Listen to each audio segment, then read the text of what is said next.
ভিতরে ঢোকার কি আছে, যাই হবে ওইটাও হবে না। বিজেপির রাজ্যসভার সাংসদ হওয়া সত্ত্বেও বারংবার বিজেপির নেতৃত্বদের সম্পর্কে বিরূপ মন্তব্য করতে শোনা গেছে তার গলায়। এটা রাগ না অনুরাগ তা স্পষ্ট হয়নি কখনোই, কারণ তার বক্তব্যে অস্পষ্টতা থাকে সবসময়। তিনি বিজেপির রাজ্যসভা সাংসদ নগেন্দ্র রায় ওরফে অনন্ত মহারাজ। শুক্রবার সন্ধ্যার পর কোচবিহার 2 নং ব্লকের বড়গিলা এলাকায় তার বাসভবনে গিয়ে তার সঙ্গে সাক্ষাৎ করলেন বিজেপির পশ্চিমবঙ্গ রাজ্য সভাপতি শ্রমিক ভট্টাচার্য। সামনেই রাজ্যের বিধানসভা নির্বাচন, আর এই বিধানসভা নির্বাচনে কোচবিহার সহ উত্তরবঙ্গের বেশিরভাগ বিধানসভা আসনে রাজবংশী ভোট একটি বড় ফ্যাক্টর। আর এই রাজবংশী সমাজে অন্যতম নেতা অনন্ত মহারাজ, তাই তার মান ভঞ্জন করতেই এই সাক্ষাৎ কিনা তা নিয়ে ইতিমধ্যেই জল্পনা শুরু হয়েছে রাজনৈতিক মহলে। এই সাক্ষাৎ অত্যন্ত তাৎপর্যপূর্ণ বলেই মনে করছেন তারা। এদিন প্রায় 2 ঘন্টা অনন্ত মহারাজের বাড়িতে ছিলেন শ্রমিক ভট্টাচার্য।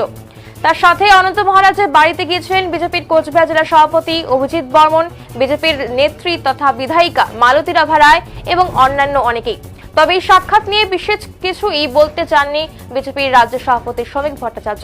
তিনি বলেন যে এটা শুধু সৌজন্য সাক্ষাৎ নয়, এর মধ্যে রাজনৈতিক বিষয় রয়েছে। তিনি বলেন তারা একই রাজনৈতিক দলের সদস্য, পার্লামেন্টে এবং পাশাপাশি বসেন, তাকে নৈশভোজের আমন্ত্রণ জানিয়েছিলেন।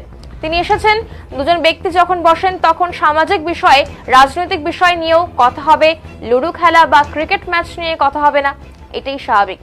অনন্ত মহারাজ রাজ্য বিজেপি নেতৃত্বদের সম্পর্কে মাঝে মাঝে খুব রাগ উগরে দেন এবং এই প্রসঙ্গে শ্রমিক ভট্টাচার্য বলেছেন যে নিঃসন্দেহে ওনার আবেগ কিছু জায়গায় আহত হয়েছিল। এর আগেও একাধিক বিজেপি নেতৃত্ব তার সঙ্গে যোগাযোগ করেছেন। প্রধানমন্ত্রী অমিত শাহ এবং কৈলাস বিজয়বর্গীয়দের সাথেও অনন্ত মহারাজের কথা হয়েছে। তিনি বলেন যে কোচবিহারে মানুষের নির্দিষ্ট একটি আবেগ রয়েছে, সমস্যা রয়েছে এবং তাদের একটি গৌরবোজ্জ্বল ইতিহাস রয়েছে, কিন্তু ইতিহাসের পাতা থেকে তাদের কিছু নামকে মুছে দেওয়া হয়েছে, যা পুনরুদ্ধারের চেষ্টা চলছে। এই সমস্ত বিষয় নিয়ে মহারাজের সঙ্গে আলোচনা হয়েছে।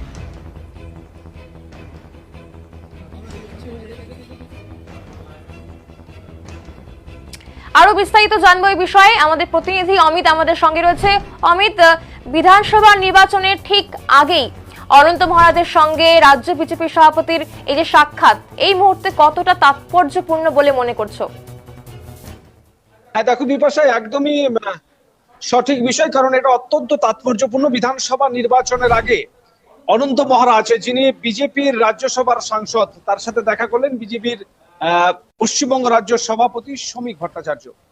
দেখো বেশ কিছুদিন যাবতই, গত লোকসভা নির্বাচনের আগে থেকেই কিন্তু বেসুরো এই বিজেপির রাজ্যসভার সাংসদ অনন্ত মহারাজ তথা নগেন্দ্র রায়, তিনি কিন্তু বারংবার বিজেপির রাজ্য নেতৃত্ব সম্পর্কে বিষোদ্গার করেছেন। তার সাথে মতের মিল হচ্ছে না, অনেক ব্যাপারেই তিনি কার্যত সরাসরি সংবাদ মাধ্যমের সামনে সমালোচনায় মুখর হয়েছেন রাজ্যের বিজেপি নেতাদের।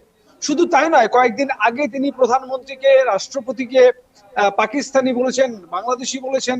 এই ঘটনা নিয়ে কিন্তু প্রচুর তর্ক এবং বিতর্কের সৃষ্টি হয়েছিল গোটা জেলা সহ গোটা দেশ জুড়ে। এবং তারপরেই কিন্তু এই অনন্ত মহারাজের সাথে সাক্ষাৎ শ্রমিক ভট্টাচার্য যেটা বলেছেন যে নৈশ ভোজে তাকে আমন্ত্রণ জানিয়েছেন, কারণ তারা একই রাজ্যসভার সাংসদ, পাশাপাশি বসেন পার্লামেন্টে, তাকে আমন্ত্রণ জানিয়েছেন। সেই আমন্ত্রণে তিনি এসেছেন এবং তাদের সাথে কথা হয়েছে, রাজনীতির কথা হয়েছে। দেখো সবচেয়ে বড় বিষয় হচ্ছে রাজবংশী ভোট। রাজবংশী ভোট কিন্তু একটা বড় ফ্যাক্টর উত্তরবঙ্গের বিভিন্ন বিধানসভার সিটে, কারণ 2026-এর নির্বাচন কিন্তু সামনেই, পশ্চিমবঙ্গের রাজ্য বিধানসভা নির্বাচন। এই বিধানসভা নির্বাচনের আগে রাজবংশী ভোটকে এক কাট্টা করতে তাদের নেতা হিসেবে পরিচিত এই অনন্ত মহারাজ, তিনি যাতে কোনোভাবেই বিরাগ ভাজন না হন, সে কারণেই এই বৈঠক কিনা তা নিয়ে কিন্তু রাজনৈতিক বিশ্লেষকরা ইতিমধ্যেই মন্তব্য করতে শুরু করেছেন। কারণ রাজবংশী ভোট বড় ফ্যাক্টর, সেই রাজবংশী ভোটকে নিজেদের দখলে রাখতেই কিন্তু অনন্ত মহারাজের সাথে সাক্ষাৎ তার বলে মনে করা হচ্ছে। দেখো এর আগে আমরা দেখেছি বিভিন্ন সভায় এই অনন্ত মহারাজ তার যারা অনুগামী তারা কিন্তু বিজেপির যে কোনো সভায় হাজির হয়ে যেতেন হলুদ পতাকা হাতে নিয়ে, কিন্তু গত কয়েকটা বিজেপির সভায় কিন্তু তাদেরকে দেখা যায়নি।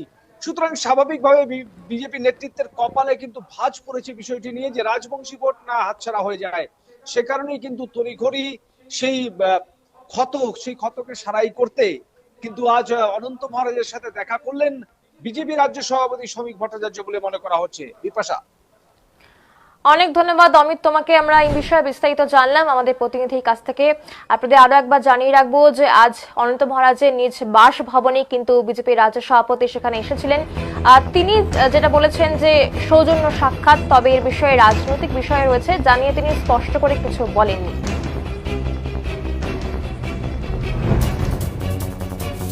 একই দলের সদস্য, পাশাপাশি বসি, তো স্বাভাবিকভাবেই উনি আজকে আমাকে আমন্ত্রণ করেছিলেন নৈশভোজ করবার জন্য।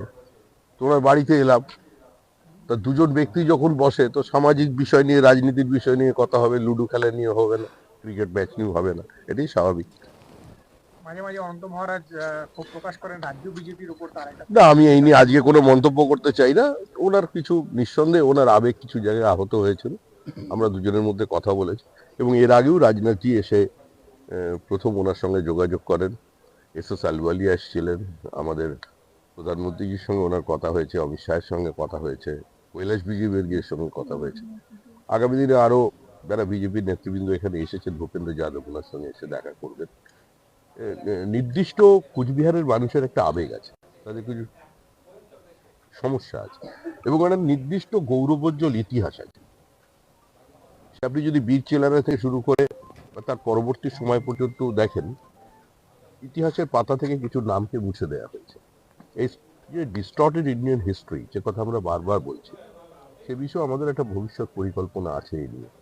আর এই পরিকল্পনাটা নিঃসন্দেহে কোনো কারোর আবেগকে স্পর্শ করা বা কোনো ব্যক্তি বিশেষের দাবি, মহারাজের দাবি, বিষয়টা এরকম নয়। এটা সার্বিকভাবে যারা আমাদের দেশের গৌরব, যারা এই বিস্তীর্ণ অঞ্চলে একটা নির্দিষ্ট ইতিহাস তৈরি করে দিয়েছিলেন বিপক্ষ অবস্থানে দাঁড়িয়ে, সেটা কিন্তু আমরা মুছে দিয়েছি ইতিহাস। সেই নিয়ে আমাদের আলাপ আলোচনা হয়েছে, তবে পুরো কথা তো আপনাদের বলা সম্ভব নয়। গত লোকসভা নির্বাচনে না, আমি এই নিয়ে আজকের এই নিয়ে কোনো আলোচনার বিষয় নেই। একদম সুন্দর পর্যন্ত দাদা ভাইয়ের আলোচনা হয়েছে। আমাদের দিদি মালতীদি, তিনি এখানে বিধায়ক এখানে আছেন, জেলা সভাপতি আছেন, সঞ্জয় চক্রবর্তী এসেছিলেন, ওনারও যারা সহযোগী আছেন, সদস্য